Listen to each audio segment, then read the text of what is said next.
शिवाजी लंगोटे, रामराज वाहतूक संस्था vice chairman आणि सोसायटीचा चेअरमन।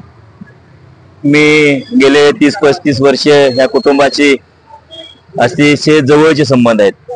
हे कुटुंब लोकांना मदत करणारं कुटुंब आहे। अतिशय कोणी दवाखान्यात असू दे, कुठल्या क्षेत्रात अडचणीत असू दे, ह्या कुटुंबाने आतापर्यंत लोकांच्यासाठीच केलंय। गोविंद डेअरी काढली ही गोरगरीब शेतकऱ्यासाठी की सातारपर्यंत दूध इथल्या संस्था अडचणीत असल्यामुळे सातारपर्यंत दूध न्यायला लागत होतं आणि त्यामुळं ही गोविंद संस्था काढली। आणि गोविंद संस्था काढल्यानंतर एक गोरगरिबाला एक धंदा मिळाला, शेतकऱ्याला मिळाला, कामगारांना मिळाला आणि अशा पद्धतीत ही चांगली संस्था चालली। आणि बाबांचं गेले 35 वर्षापासून आम्ही बघतोय की कुठल्या गोष्टीत फरक त्यांना चालत नाही। कार्यकर्ता असतो द्या, कोणी असू द्या, ते नेहमी चांगलं सांगतात, चांगलं काम करायचं, प्रामाणिकपणे करायचं, कुठेही गालबोट लागल असं वागायचं नाही, असं आमच्या सारख्यावर त्यांचे संस्कार झालेत। आणि त्या पद्धतीनं आज खरं हे तुमचं अधिकारी किंवा काय तुमचं म्हणतात त्याला इन्कम टॅक्स आयकर अधिकारी खरं वाईट वाटतंय की हे कुटुंब लोकांना देणारं कुटुंब आहे। ज्यावेळेस मालोजीराजा असतील, मालोजीराजांनी ह्या स्वतःची तेजोरी खाली केली आणि महाराष्ट्रासाठी देशासाठी ज्या त्यावेळेस केलेलं आहे। आणि अशा कुटुंबाला कुठेही 2 नंबर करून किंवा काही करायची अशी गरज नाही। आणि म्हणून हे कुटुंब, राजे कुटुंब हे समाजातलं कुटुंब आहे, समाजासाठी करणार आहे।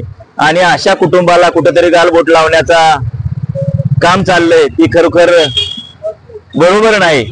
आणि कशातही बाबा सापडणार नाहीत की आम्हाला स्वतःची खात्री आहे। आणि एवढं बोलून मी थांबतो।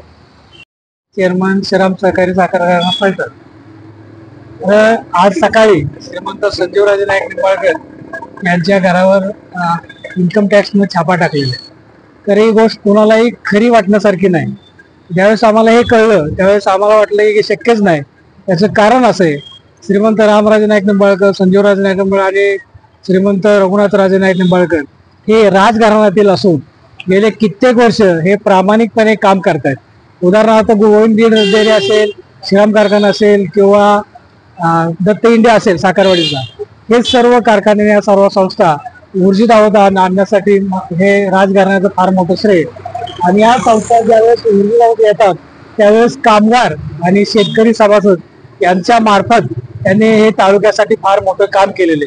त्याचप्रमाणे इतर काम असतील, अगदी प्रत्येक गावामध्ये काम असतील, निरा देवदार असेल, दोन असेल किंवा MIDC असेल, या माध्यमातून या राजघराण्याने संपूर्ण तालुक्याचा कायापालट केलेला आहे। आता श्रीमंत संजीवराजे नाईक निंबाळकर यांच्याबद्दल सांगायचं म्हटलं तर गेल्या जवळ 30-32 वर्ष आम्ही त्यांच्याबरोबर काम करतोय।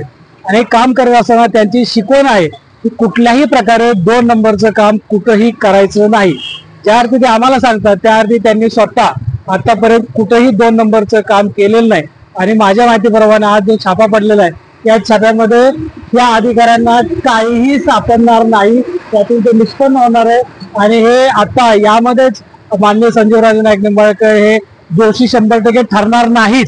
आणि हे सगळं करण्यासाठी त्यांचा स्वभाव असेल किंवा त्यांची काम करण्याची पद्धत असेल, गेले एका दिवसातून 18-20 तास जेव्हा काम करतात, हे केवळ समाजासाठी तुमच्यासाठी काम करतात। आणि हे 2 नंबरचं काम त्यांनी आतापर्यंत केव्हाही केलेलं नाही। त्यामुळे यामध्ये ते निष्पन्न नक्कीच यामध्ये दोषी ठरणार नाहीत। खरं हे सर्व घडलेलं आहे की मी माझ्या सर्व कामगारांच्या वतीनं, समाजाच्या वतीनं निषेध व्यक्त करतो आणि भविष्यामध्ये अशा पद्धतीने घडू नये।